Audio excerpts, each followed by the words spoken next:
These are the most significant covert operations in modern history. Not declared wars. Not public invasions. Secret missions. Hidden interventions. Operations carried out in the shadows that toppled governments, installed dictators, and reshaped entire nations. These are the stories they did not teach you in school. Because the winners write the history books, and the losers disappear. Operation Ajax, Iran, 1953. In 1951, Iran's Prime Minister, Mohammad Mossadegh, did something no leader in the Middle East had done before. He took back the country's oil from the Anglo-Iranian Oil Company, a British company that had controlled it for decades and would later become known as BP. The British had been paying Iran almost nothing while shipping out billions of dollars worth of oil. And Mossadegh wanted that money to go to the Iranian people instead. Britain was furious. They pulled their workers out, set up a blockade to stop Iran from selling oil to anyone else, and started looking for a way to get rid of Mossadegh. At first, the Americans said no.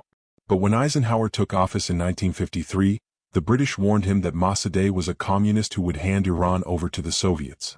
CIA reports said this was not true. But Eisenhower approved the operation anyway. The CIA called it TP Ajax. The man running it was Kermit Roosevelt Jr., grandson of President Theodore Roosevelt. He set up shop in Tehran and started handing out money. To politicians. To religious leaders. To newspaper editors. He paid street gangs to start riots and attack symbols of the government. All to make it look like Iran was falling apart. The first attempt failed on August 15, 1953, when Mossadegh found out what was happening and started making arrests. The Shah, who had been living in his palace in Tehran, panicked and fled to Baghdad, then Rome. CIA headquarters told Roosevelt to call it off.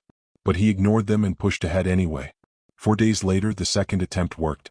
Mobs paid by the CIA flooded the streets while military units moved on Mossadegh's home. By evening, around 300 people were dead and Mossadegh was under arrest. He spent the rest of his life under house arrest. And the Shah flew back to retake his throne. The Shah ruled Iran for the next 26 years. To keep control, he created a secret police force called SAVAK. The CIA helped build it and trained its agents in torture. Thousands were jailed. And anyone who spoke out risked disappearing. The anger over what happened never went away. In 1979, the Islamic Revolution overthrew the Shah and forced him into exile for good.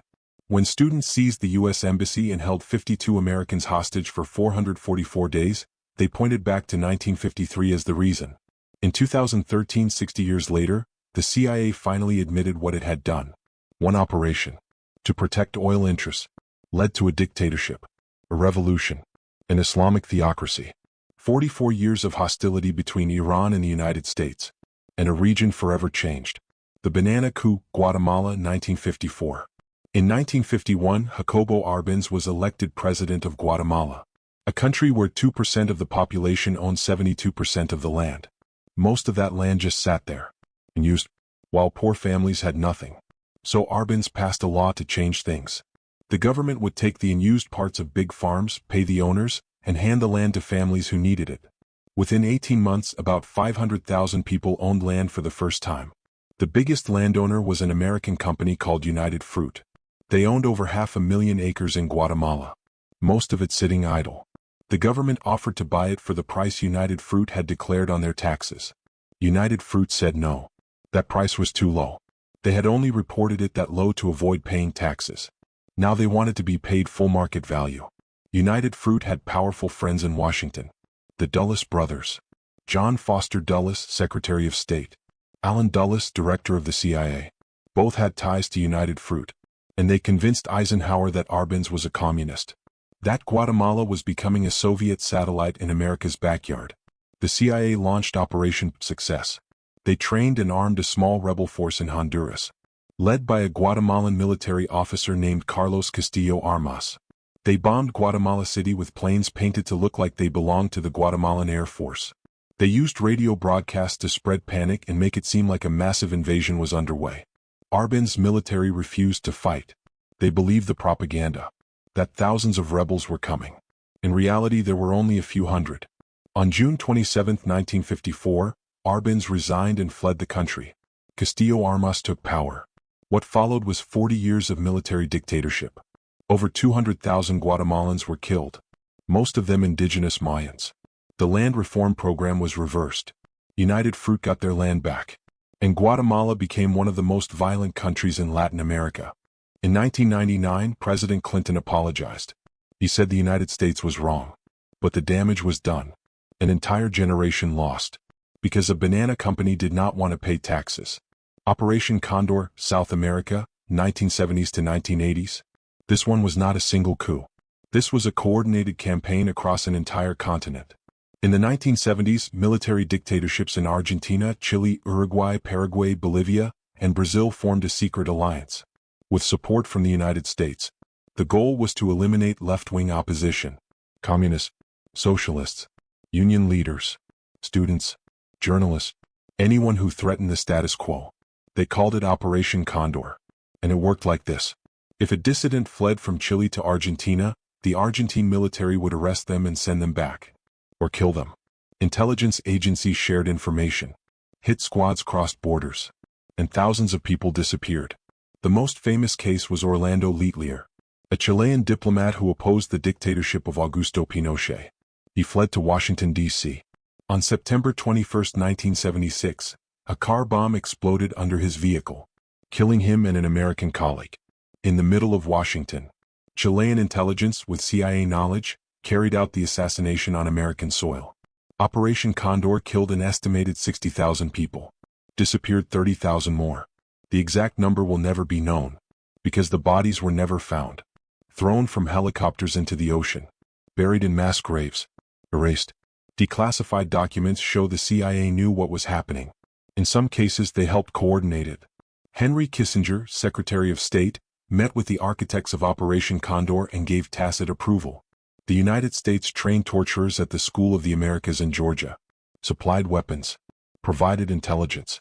Why? Because these dictatorships were anti-communist. And in the Cold War that was enough. Chile, 1973. Before Operation Condor there was Chile. In 1970, Salvador Allende was elected president. A socialist. Democratically elected. He nationalized copper mines. Raised wages.